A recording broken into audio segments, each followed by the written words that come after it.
Ayan, good morning mga tol. Alam mo, it's here ang nag-a-accept ng abono ng mga customer. At yung mga tol, meron na akong first booking. Ito, yung pagkain siya.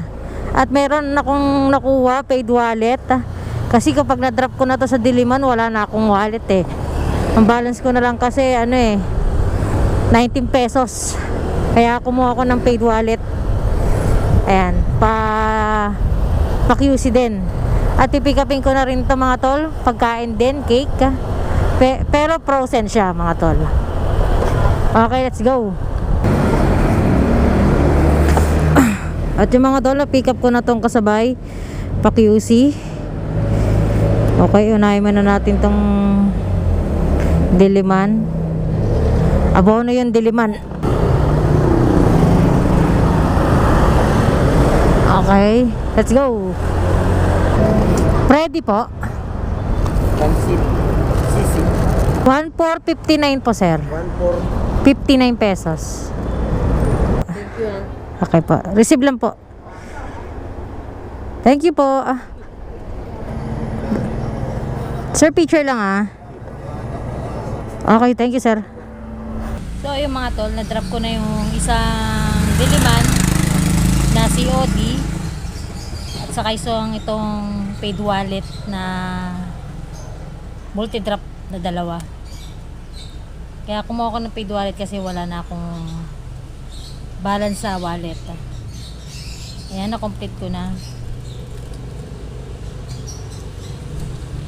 Ayan, may 156 pesos ako. Hanap tayo ulit ng COD. Pwedeng pabalik ng Pasig, pwedeng pa Manila, pwedeng pa Makati. Sana huwag kayo magkaroon ng aberya ngayon sa COD. Yung mangi-scam. Huwag naman na sana tayo makatagpo, no? Yung mga tol, after 50 minutes na nakakuha na rin tayo ng abono. Ayan. Abono siya. Tara, pick upin na natin to. Let's go. 2567 ang pick up ko na itong papuntang Novaliches sa COD. Ito, nandito siya sa paanan ko. Kasi meet siya. Ayoko palagay sa box. Okay, hanap tayo ng kasabay nito.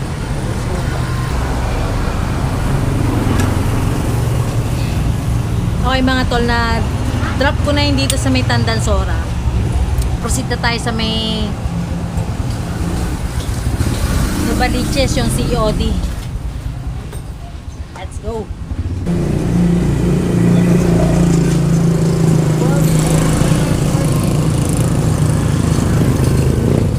At yung mga tol, na-drop ko na yung COD dito sa may Novaliches.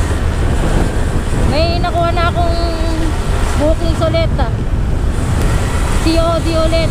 Novaliches to Cainta. Pikapin na natin yan to.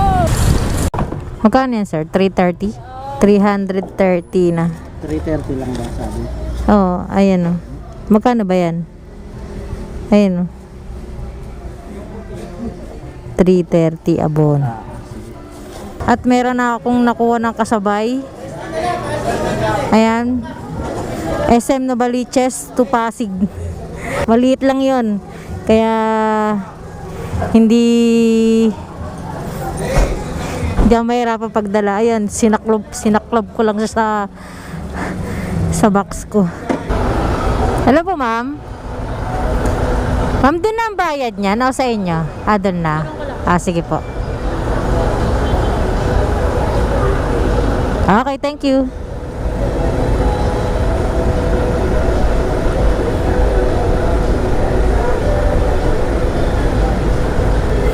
At yung mga tol, meron akong isang Cainta na COD at isang Pasig na non-COD. At yung mga tol, lumipad na tayo papunta ng Pasig at kailangan ko makabalik ng Pasig. Okay, let's go! Mukhang delikado na naman ako. Bakit ba kinikilig na naman ako? Pero ngayon ay parang kakain.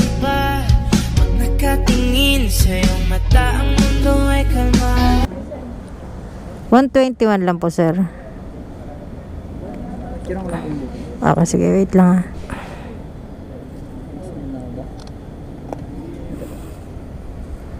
Thank you, sir. 554. Wala naman po. Yung nag-deliver lang ang meron. Magkano po yan? 550 po. Thank you po. 10, 20, 30, 40, 50. Eksakto. Walang labis. Walang kulang. Ano yan, ma'am? Lychee? 1750, no? Dito. Okay, salamat po. At yung mga tol, last booking ko tong Pasig-Pasig. Dito ko na puputulin ang aking video. Hindi naman lahat ay scammer ang nagbubook sa Lalamove. Meron pa rin talagang mga legit pa rin. Kaya maging alisto kayo sa pagkuha ng booking na abono. Kasi kapag di ka kumuha ng abono, maliit lang kikitain mo talaga. Ingat tayo sa pagkuha ng abono, mga tol.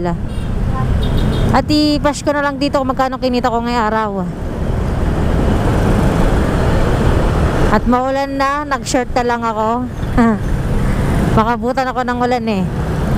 At yun, salamat sa panonood mga tol. Ingat always. Peace out.